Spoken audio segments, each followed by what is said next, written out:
0058/2022 ನ್ಯಾಯಾಂಗ ಪ್ರಕರಣವನ್ನ ದಾಖಲೆ ಮಾಡ್ತಾರೆ. ಅದೇ ರೀತಿಯಾಗಿ 22/9/2022 ಅಂದು ಆಯುಕ್ತರು ನಾವು ಭೂ ಸ್ವಾಧೀನ ಮಾಡಿರ್ತೀವಿ, ಪರಿಹಾರ ಕೊಡ್ತೀವಿ ಅಂತ ಹೇಳ್ಬಿಟ್ಟು ಮಾನ್ಯ ಉಚ್ಚ ನ್ಯಾಯಾಲಯಕ್ಕೆ ಅಫಿಡವಿಟ್ ಅನ್ನ ಸಲ್ಲಿಸಿರ್ತಾರೆ. 20 ಕೋಟಿ ತುಂಬಲು ಕ್ರಮ ಕೈಗೊಳ್ಳಲು ಸರ್ವಾನುಮತದಿಂದ ನಮಗೆ ರಿಕ್ವೆಸ್ಟ್ ಇದೆ, ಹಂಬಲ್ ರಿಕ್ವೆಸ್ಟ್ ಇದೆ, ಈ ವಿಷಯಕ್ಕೆ ವೋಟಿಂಗ್ ಮಾಡಬೇಕು. 2019ರಿಂದ ಸ್ಮಾರ್ಟ್ ಸಿಟಿ ವರ್ಕ್ ಆಗಿದೆ ಅಂತ ಹೇಳ್ಕೊಂಡು ಆಮೇಲೆ ಅವರು ಬಾಳಾಸಾಹೇಬ್ ಪಾಟೀಲ್ ಅವರು ಅರ್ಜಿ ಕೊಟ್ಟಿದ್ದರು. ಅವರು ನಮ್ಮ ಲ್ಯಾಂಡ್ ಅಕ್ವಿಸಿಷನ್, ನಮ್ಮ ರೋಡ್ ಇದ್ದಿದ್ದು, ನಮ್ಮ ಪ್ರಾಪರ್ಟಿ ಇದ್ದಿದ್ದು ರೋಡ್ ಸಲುವಾಗಿ ಇದು ಮಾಡಿದ್ದೀರಿ. ಆಮೇಲೆ ಅದಕ್ಕೆ ಕಾಂಪೆನ್ಸೇಷನ್ ಕೊಡಬೇಕು ಅಂತೇಳಿ ಅರ್ಜಿ ಹಾಕಿದ್ರು. ಅವ್ರು ಸ್ಮಾರ್ಟ್ ಸಿಟಿ ಅವರಿಗೂ ಅರ್ಜಿ ಹಾಕಿದ್ರು, ನಮ್ಮಲ್ಲಿಯೂ ಅರ್ಜಿ ಹಾಕಿದ್ರು, ಸ್ಟೇಟ್ ಗೌರ್ಮೆಂಟ್ಗೂ ಪಾರ್ಟಿ ಮಾಡಿದ್ರು ರಿಟ್ ಪಟಿಷನ್ನಲ್ಲಿ. ಆ ಅರ್ಜಿ ಅವರು ಕನ್ಸಿಡರ್ ಮಾಡಿಲ್ಲ ಅಂಥೇಳಿ ಹೈಕೋರ್ಟಿಗೆ ಹೋದರು. ಹೈಕೋರ್ಟ್ನಲ್ಲಿ ಹೋಗಿ ರಿಟ್ ಆಫ್ ಮ್ಯಾಂಡಮಸ್ ಫೈಲ್ ಮಾಡ್ತಾರೆ. 21ನಲ್ಲಿ ರಿಟ್ ಆಫ್ ಮ್ಯಾಂಡಮಸ್ ಫೈಲ್ ಮಾಡಿ ನಾವು ಇಂಥ 2 ಅರ್ಜಿ ಕೊಟ್ಟಿದ್ವಿ. ಅರ್ಜಿ ಮೇಲೆ ಯಾವುದೂ ಕನ್ಸಿಡರೇಷನ್ ಆಗಿಲ್ಲ. ಅದಕ್ಕೆ ಮಾನ್ಯ ನ್ಯಾಯಾಲಯದವರು ನಮ್ಮ ಅರ್ಜಿ ಮೇಲೆ ಇದನ್ನು ಮಾಡೋದು ಕನ್ಸಿಡರ್ ಮಾಡಿ ಆದೇಶ ಮಾಡಬೇಕಂತ ಹೇಳಿ ಡೈರೆಕ್ಷನ್ ಕೊಟ್ಟಿದ್ದು. ಆ ಪ್ರಕಾರ ಹೈಕೋರ್ಟ್ದವ್ರು ಡೈರೆಕ್ಷನ್ ಕೊಟ್ಟರು.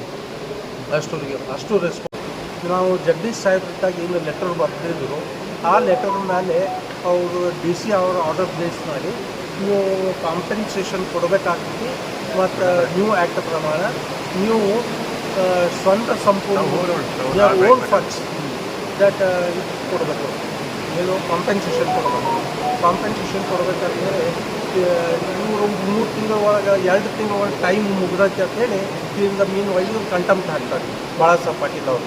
ಬಾಳಾಸಾಹೇಬ್ ಪಾಟೀಲ್ ಕಂಟೆಂಪ್ಟ್ ಹಾಕಿದ್ಮೇಲೆ ಆವಾಗ ಗೌರ್ಮೆಂಟ್ ಪರ್ಮಿಷನ್ ಬಂದಿರ್ತದೆ ಅಕ್ವಿಸಿಷನ್ ಮಾಡೋಕ್ಕೋರಿ ಅಂತೇಳಿ. ಆವಾಗ ನಮ್ಮ ಆವಾಗಿನ ಕಮಿಷನರ್ ಅವರು ಅಫಿಡವಿಟ್ ಸಲ್ಲಿಸ್ತಾರೆ ಏನಂತೇಳಿ. ಸೊ ನಾವು ಅಕ್ವಿಸಿಷನ್ ಪ್ರೊಸೀಡಿಂಗ್ ಸ್ಟಾರ್ಟ್ ಮಾಡ್ತೀವಿ ಅಂತೇಳಿ. ಎಲ್ಲೇ ನಿಮ್ಮ ಕಾಯ್ದೆ ಕಾನೂನಲ್ಲಿ ಅಕ್ವಿಸಿಷನ್ ಮಾಡಿದ ಮೇಲೆ ಬರುತ್ತಾರ ಅಥವಾ ಅದಕ್ಕಿಂತ ಮುಂಚೆನೇ ರೋಡ್ ಮಾಡ್ತೀರಾ ನೀವು?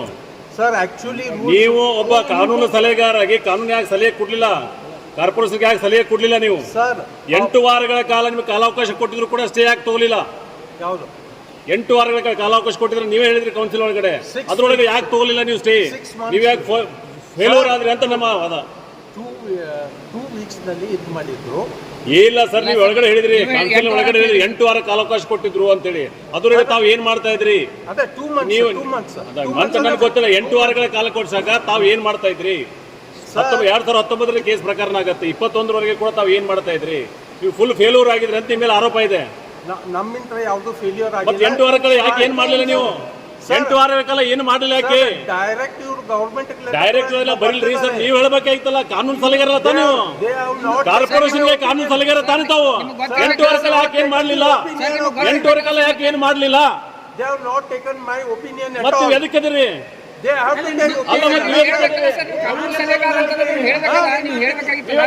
ತೊಗೊಳಂದ್ರೆ ಬರೇ ಹೋಗಿ ಆಟ ಆಡಕ್ ಬರ್ದ್ರಿ ಅಲ್ಲಿ. ಈಗ ಸಾರ್ವಜನಿಕರ ಹಣ ಪೋಲಾಗಿದೆ, ನಿಮ್ಮ ನೆಗ್ಲಿಜೆನ್ಸಿಯಿಂದ ಸಾರ್ವಜನಿಕ ಹಣ ಪೋಲಾಗಿದೆ. ಅವರು ಡೈರೆಕ್ಟ್ ಆಗಿ ರೆವಿನ್ಯೂ ಸೆಕ್ಷನ್ 163 ಕೋಟಿ ರೂಪಾಯಿ ತುಂಬಬೇಕಂತ ಮಾನ್ಯ ಶಾಸಕರು ಹೇಳ್ತಾರೆ. 160 ಕೋಟಿ ರೂಪಾಯಿ ತುಂಬಿದ್ರೆ ಕಾರ್ಪೊರೇಷನ್ ದುಡ್ಡೇನಿದೆ ಸರ್? ನೀವು ಕಾನೂನು ಸಲಹೆ ಯಾಕೆ ಕೊಡ್ತಾ ಇಲ್ಲ?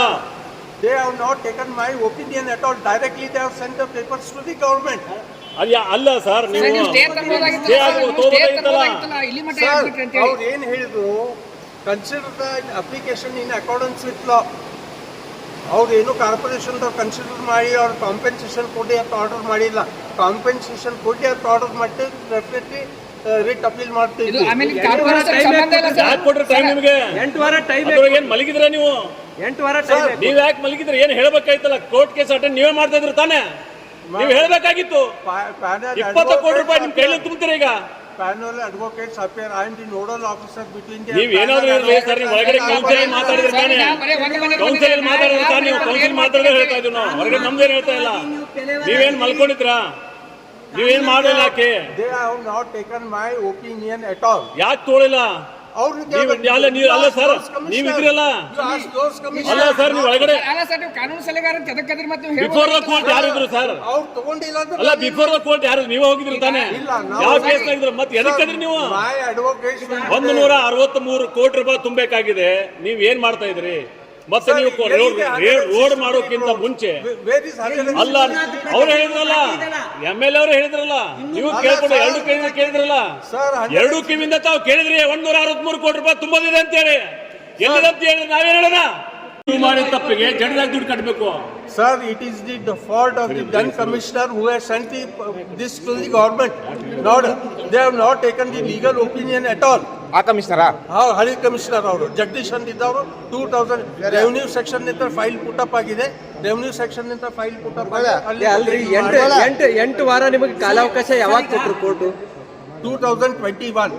ಕೊಟ್ರ ಅವಾಗ ನಿಮ್ ಗಮನಕ್ಕಿತ್ತ ಸರ್ ಅವಾಗ ನಿಮ್ ಗಮನಕ್ಕಿತ್ತ ಇತ್ತು ಸರ್ 8 ವಾರ ಕಾಲಾವಕಾಶ ಕೊಟ್ಟ ನಿಮ್ ಗಮನಕ್ಕಿತ್ತ sir you listen to first when they have sent the ರೀ ನಾವೇನ್ ಕೇಳತ್ತವ್ರಿ ಇಷ್ಟ ಮಟ್ಟ ಬೆಳಕಿಂದ ನಿಮ್ಮ ಹತ್ರ ಗಮನಕ್ಕಿತ್ತ ಏತು ನಾನು ಅವಾಗ ಏನ್ ಮಾಡಿದ್ರು? ಸರಿ ನಿಮ್ಮ ಗಮನಕ್ಕಿದ್ದಾಗ ಯಾರ ಗಮನಕ್ಕೆ ನೀವು ತಂದ್ರಿ ಸರ್ ನಾನು ಲೀಗಲ್ ನಾನು ನೋಟ್ ಹಾಕಿ ರೆವಿನ್ಯೂ ಸೆಕ್ಷನ್ ಕಳಿಸಿದ್ದೀನಿ. ಸರ್ ಅಧಿಕಾರಿಗಳ ತಲೆಯವರು ಅಂತೇಳಿ ಒಪ್ಕೋತೀರಾ ಈಗ ಇದ್ರೊಳಗ ನಿಮ್ದೇನು ತಪ್ಪಿಲ್ಲ ನಿಮ್ದೇನು ತಪ್ಪಿಲ್ಲ ನಿಮ್ದೇನು ತಪ್ಪಿಲ್ಲ ಇಲ್ಲ ಲೀಗಲ್ ಸೆಲ್ದಿಂದ ಯಾವ್ದು ತಪ್ಪಾಗಿಲ್ಲ ತಪ್ಪಿಲ್ಲ ಇಲ್ಲ ಅಧಿಕಾರಿಗಳ ತಪ್ಪೈತಿ ಹೌದು ಅಧಿಕಾರಿಗಳ ತಪ್ಪೈತಿ ಹೌದು